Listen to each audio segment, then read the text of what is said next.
السلام عليكم soo dhawaad dawadayaashan sharafta leh hadii aad ka mid dadka xiiseeya sheekooyin kala duwan adduunka daafihiisa ka dhacay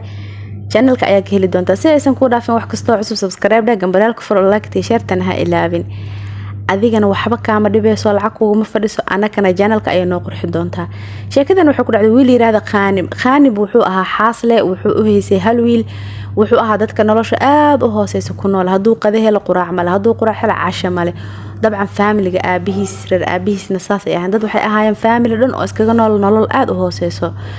dib kuma qabin nabadoodii ku jireen Qaanim wiilkiisu wuu jiranaa xanuun ayaa hayay maalkastan Ilaahay wuxuu ka bari jiray in aan xanuun weyn laga sheegin laano ma haysto wuxuu ku daaweeyay wiilkiisa habeenada kamida Qaanim asaga ayaa shaqada u lahaa shaqadiisa caadigeedu ku guda jiray wuxuuna arkay oday waayeel islaam waayeel oo jidka qarkiisa taagtaagan wuu jooji wuxuu yiri intee idin geeyaa laakiin waxay ku dhaheen anaka waxaan dad waayeelaha oo faqiira waxba haysanin saak salaada ayaa magaaladan imaanay isbitaal u imaanay lacagta way naga dhamaatay tuule heblaayeen deganaha lacag aan ugu noqonana ma haysano hadii aad firiin ugu qaadi karto wiilkaygiyo waa ka saafiriyaa rabnaa wuxuu yiri xataa ma haysatin wax baasiin aan ka dhigto ma haysan hay soo fuula Ilaahay subhanahu wa ta'ala faraj iyo fura insha Allah Qaanim odagii habarta asoo la sii ordaayo oo jidka ku sii dhayleh ayaa waxa u soo dhacay telefoon wuxuuna ahaa walaalkii Saalix waxa loo sheegay in wiilkiisa isbitaalka loola cararay dhaqaatiirtina ay dhaheen qalliin degdeg ah asagana laga diiday saxiixi oo loo baahan yahay asaga Qaanim ah si oo wiilkiisa u saxiixo Qaanim odagii habarta wuxuu ka codsaday inuu isbitaalka maro si oo wiilkiisa qalliinkiisa u saxiixo almihib isbitaalka odagii habarta way ogolaadeen isbitaalka markay u soo dhaweeyeen islaantii odag waxay dhaheen baahiyaan hayso wallahi saaksa u soo baxna waxba ma aana cunin Qaanim wuxuu yiri way ii dhacay hadaan heli lahaa waxa idinku cunteesiyo aniga xataa ma qadeynin insha Allah tatayasar almuhim tacsi dheer ka bacdi wuu soo degtay isbitaalka u imaaday dhakhtarka qalliinka wiilkiisa lahaa u imaaday way sheekaysteen wuxuu yiri inta saxiix markaa saxiixna hoos u deg maktabka tag lacagta bixi Qaanim miskiin lacag iska dhaafay maanta ma uu saqadeen intuu ka keenaa lacag uu bixiyo wuxuu isdhahay maktabka tag iskana barbar waxa ku tiraahdaa insha Allah 4 bir 5 bir waa keena wiilka hal ii qal hal ii badbaadsho aabo waa taqaanin ii qalbi wax dhalay almuhim meeshuu tagay wuu bariyo tamay ninkii oo maktabka fadhiyay ama xafiiska wuxuu yiri maxaa kugu dhacay maxaa la tuugtameeyad bariye wuxuu yiri wiilkayga waxaan rabaa lacagta waa keena in la ii qalo wiilkayga oo dhimar wuxuu yiri lacagta wiilkaaga waa la bixiyay maxaa qaldan dib u noqo xaqiijisa waa la bixiyay lacagta way baxsan tahay wuxuu yiri yaa bixiyay nina imaado wuu bixiyay waxa laga yaabaa nin oo helo qeyr inuu ahaa laakiin aan ninka ma aqoonin Qaanim asoo yaaban oo hadana faraxsan ayuu meeshii ka tagay wuxuu ku laabtay taxigii odagii habartiyo meesha dhaxan ku dishay wuxuu niri iga raali ahaada waan soo daahay xooga wiilkayga saxiixiisa waxaas adinkana qabooba in dilay cabaar uu sheekeeyay markay dhaqaaqa maageen islaantii bacday kala furtay wuxuu soo bixisay casiir iyo sandwich waxay tir wiilkayga cun wad baahantay wuxuu yiri intee ka keenteen hadda baahiya jirta camal waxay dhahan hoos banaanka u baxnay nin meesha maraya u sheegno il qeyr inaan baahina hayso wuu noo gaday cunto noo gaday wuxuu yiri idin la socdo wiilkeena baawarku nagu wadaan dhahnay adigana waan soo qaadnay xisaabkaaga yani waa isku soo kaadarnay waa baahnaa Ilaahay sidin qeyr ka dhig wallahi baahida haysa leema kartii wiilkayga xanuunkiisan baahida la iloobay almuhim meesha cabaar ku sheekaysteen waxayna aadeen tuuladii u socdeen si u soo socdeen tuuladii markii la gaaray ay tuulada meel jid oo beerley u leexday ay ku leexiyeen odagii markay cabaar sii socdeen wuxuu ku yiri hooyay aabe meeshan qof degan male meeshan waa meel waa hore laga soo gurayo guryaha dhoobada waaga hore la dhisi jiray waa taqaaniin waa meel beerley oo guryo dhoobaha waa hore la deganaa jiro waa hore laga guuray marka wuxuu meeshan waa aqaana idinkan waa taqaan waa dhul mahjuur ma taqaan oo waa hore laga guuray maxaa ka doonaysiin may wiilkeenu anaka intaan deganahay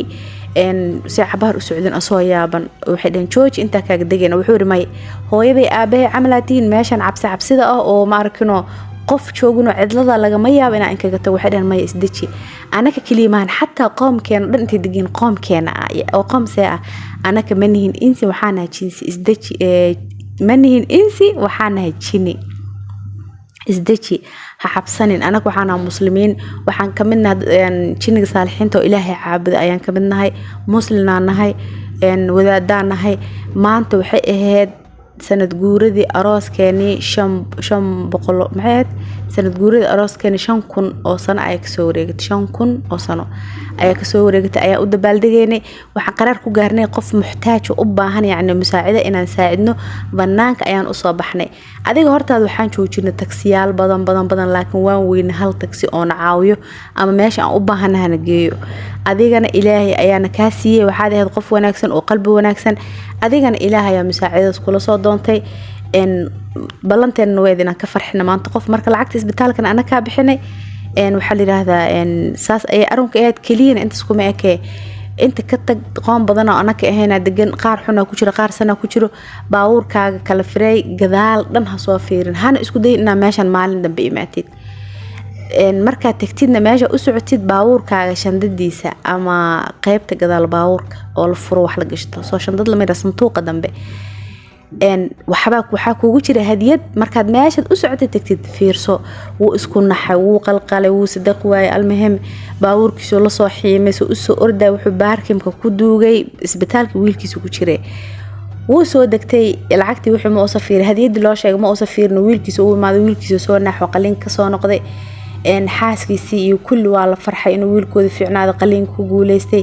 laakiin xaaskiisa maxaa la yiraahdaa waxa ku taagnaa lacagta intuu ka keenay lacagta uu ku bixiyay wiilka qaliinkiisa tirada badan intuu ka keenay qaanib anaga hadaan dumarnahay waxaas waa shaqadeena looma sheego hadaan lacag siyaada aragno hadaan ninkoo la libiskii xoogaa siyaada ka dhiga aragno hadaan xoogaa isbedel dareeno anaga shaqadaasna looma tilmaamo anaga iskale afaaraheedii gasha abay helay waxay tir sheeg lacagta meesha ka keentay wariya xabad lacag lama baratay intee ka keentay lacagtan درب الذهب مع صوت بسطي المهم وحي حقي وقادة تحقيق يقلن يبوق إنه أجت العقد ماشي كيما تحورنا وحنا كلام لها لو مشك شيء سقبل كسوق ما هي تروريا شاك ماشي كنت المهم وشيء وحورنا ما هذا الغير أسان الدفاع عد ويهنا ما أقانو هذا إلها نوصل نكاس مياه هاي حساب هذا ويدن بيسا لكن هذا سبتالن شوقنا لكن مو حساب الدونا يوم من أيام هاي سيد دار إيه وحلوك التجي يحناق بل ويل كذا لا قلي عنبره وعافماد أهله ما شوكتو أنا كدمر دانا دبكي أنك بدنا والله ميل نورون ماله نارت هدينا لقيه وحدهنا وكلال عذا جنده هدينا لقيه وحدهنا وقبو marka xaalkeena iska saas waa ilaahan soo noo qalqa ceeb kuma lihin dabcan waana isku ognahay anaka dibkaasito marka ceeb yaana gol dhigin amal almuhim wiilku wuu bax isla markiiba shandadii soo xasuusta baawurku wuu cararay wuu tagay boorsadii ku jirtay shandada baawurka ama sanduuqa baawurku furay waxa ku jira boxkii soo furay waxa ku jirtay 100,000 oo lacag ah 100,000 wuu farxay wuu boodbooday wuu sadaq waayay wuu baxay shirkada baawurta uu tagay wuxuu soo gatay malaha 20 taxi dariskii dadku yaqaan shirkada taksiyaasha usubsadaba ninka wuxuu noqday nin tijaar ah oo lacag badan haysto oo la yaqaano oo macruuf ah wuxuu ku gaaray heerkaas facal qeyrkii uu suubi adigu marka qof kasta aad aragtid hadad xayawaan aragtid hadad qof aragtid hadad aragtid ma aragtay wax kasta oo musaacida u baahan iska saacid waxyaabo qatar ah jiro oo musaacida astaahilin ayadan iska saacid mesela dad jiro faq ku dhigayaan ama dabin ku dhigayaan oo ku dhahayn isaacid kuwaas musaacida ma istaahilaan iska ilaaliya dhalinyaro sheekada halkaas ay ku dhamaato quruxda badneed sheekada xigta inta si ay ku dhaafin subscribe dhagan balaalka furo like t-shirt-na ha ilaabin bye bye